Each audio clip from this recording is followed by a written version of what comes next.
In the previous lesson, we learned that a bit is like a coin that already landed, while a qubit is like a coin still moving.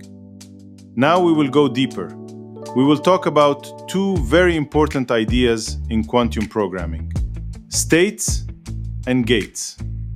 A quantum state tells us the condition of the qubit right now. It tells us how likely it is to become 0 or 1 when we measure it. With a normal bit, the state is very simple.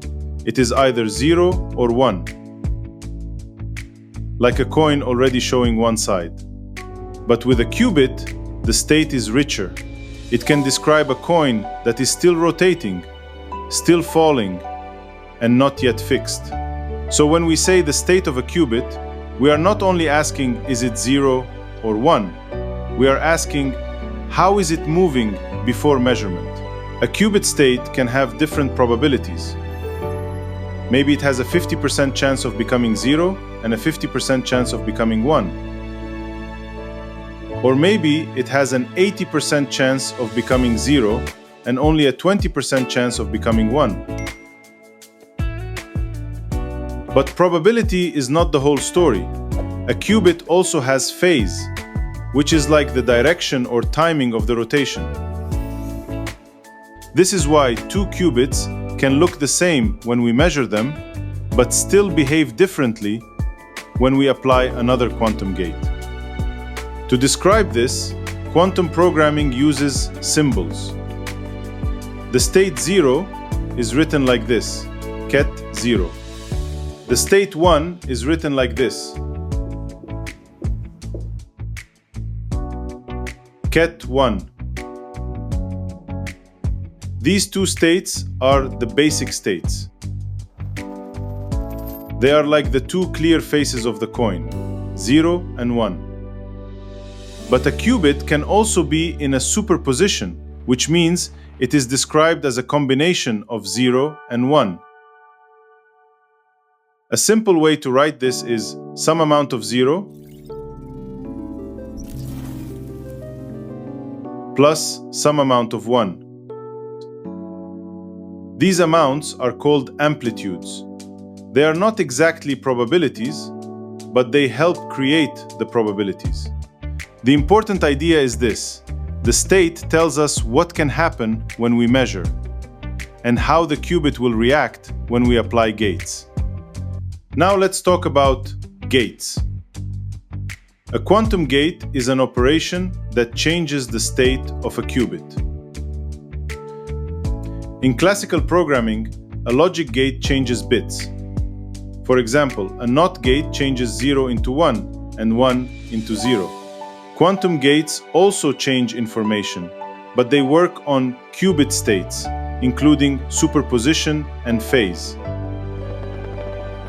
Using our coin analogy, a gate is like a precise action that changes how the coin is moving. It is not random, it is controlled. A quantum gate does not simply shake the coin, it transforms the coin's quantum state in a specific way. One of the most famous quantum gates is called the Hadamard gate. We usually write it as the letter H. The Hadamard gate is important because it can take a clear state, like 0, and turn it into an equal superposition. So if the qubit starts as 0, the Hadamard gate makes it equally likely to become 0 or 1 when measured. With the coin analogy, Hadamard is like taking a coin that was lying flat on 0 and launching it into a perfect balanced spin. After this, if we catch the coin, we may get 0 or we may get 1. Both results are equally likely. This state is often called plus. We write it like this, ket plus. So Hadamard changes 0 into plus.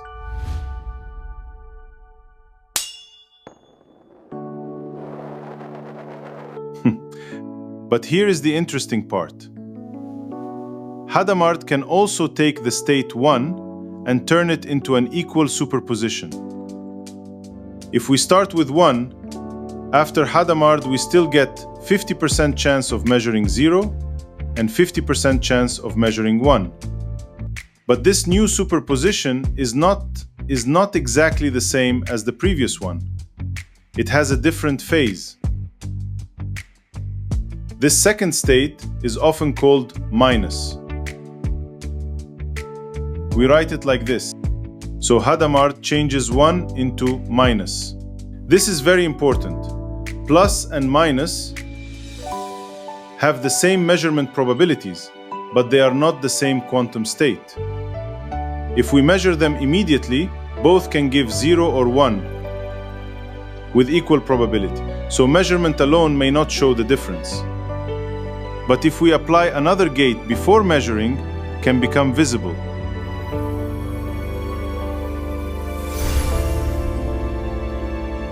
Here is the beautiful part. If we apply Hadamard twice to 0, we get 0 back. And if we apply Hadamard twice to 1, we get 1 back. Using the coin analogy, the first Hadamard launches the coin into a balanced spin. The second Hadamard reverses that movement back to 0. This shows that quantum gates are not just random changes. They are precise transformations. Quantum gates are precise. The Hadamard gate creates superposition, but it also creates phase differences depending on the starting state. This phase difference is what later allows interference to happen. Interference means that some possibilities can add together, while others can cancel out. This is one of the main tricks of quantum algorithms.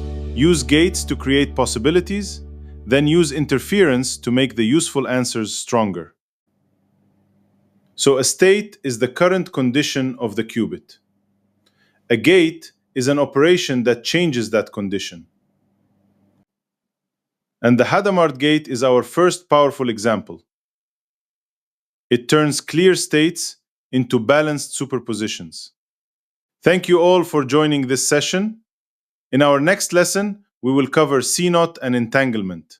And finally, we will dive into the Bell state.